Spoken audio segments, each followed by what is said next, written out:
It's Valentine's Day, the most dreadful day to ever exist. Because when it comes to anime manga, there are hundreds of thousands of millions of septillions of characters left in the dust. So let's look at a few anime characters that deserved love where they never got it. If you've never seen I Want to Eat Your Pancreas, then you're blissfully ignorant to the tragic existence of Sakura yamauchi. And let me help you understand better by playing you a song on the world's smallest violin. And I think it's copyrighted, so I'll do it myself. What'd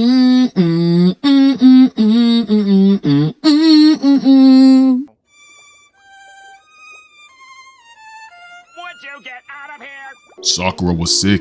As the title suggests, she had bone marrow cancer. Yeah, and that's just not what the title suggests. She had some pancreatic diseases and was expected to die in a few years. She was befriending people without letting them know and trying to live a normal life. And she was thrilled to befriend the MC without even realizing her friendly feelings would soon become friendly feelings? What?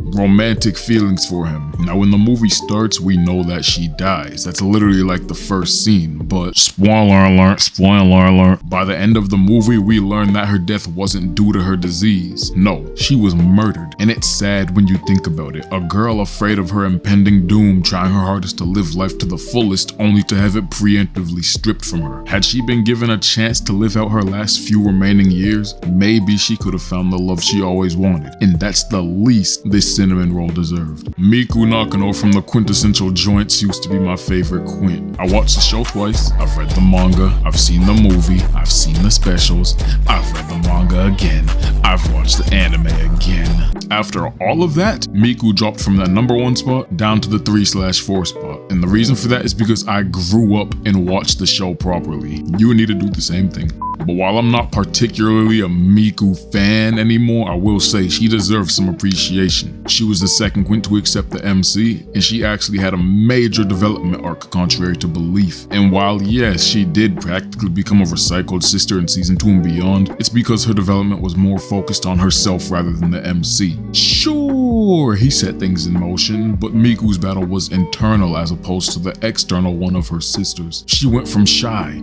to outgoing, from quiet to outspoken, from timid to not timid, okay, and from living a meaningless life to finding purpose. Miku deserves love, but to be honest, it shouldn't be with the MC. I'm glad Miku didn't win because I hate her.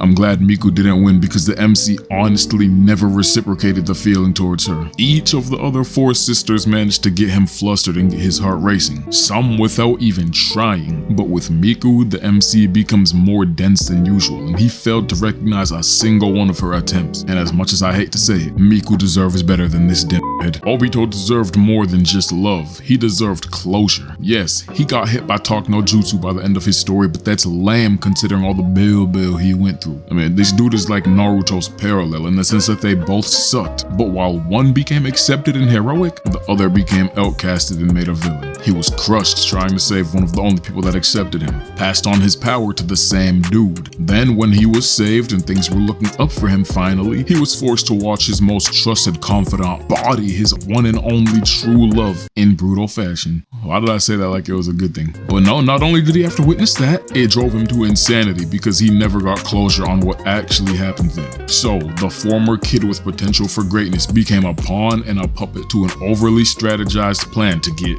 backstabbed. And when all was said and all was done, Obito died as a villain. No, the Talk no Jutsu didn't redeem him. No, passing on the DMS didn't redeem him. Obito was never redeemed in the Naruto verse. He was only redeemed to the viewers. And sure, he did get to meet his love again, and he did technically get a happy ending, but it should have come much sooner. Because the man's never got to live the life he deserved, all because his perception of those who loved him got skewed by misunderstandings.